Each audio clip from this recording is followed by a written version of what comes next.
تازه خبر په خوست کې د طالبانو او پاکستاني ځواکونو ترمنځ نښته شوې ده. سلام، وخت مو په خیر. پام وکړئ د نن ورځې تازه او مهم خبر ته. په خوست کې د طالبانو او پاکستاني پوځ ترمنځ نښته. سرچینې وایي چې د خوست په علي شیرو او ځاځي میدان ولسوالیو کې د طالبانو او پاکستاني پوځ ترمنځ شدیده جګړه روانه ده. سرچینو جمعه د مرغومې 14 صبح ته منلي چې دا جګړه د شپې شاوخوا 1:30 بجه پیل شوې او تر اوسه دوام لري.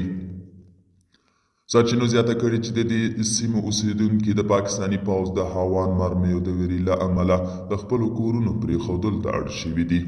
د سرچینو په وینا دواړو خواوې سپکې او درنې وسلې کاروي. تر اوسه د دې نښتې د مرګ ژوبلې په اړه معلومات نشته. طالبانو هم تر اوسه په دې تړاو څه نه دي ویلي.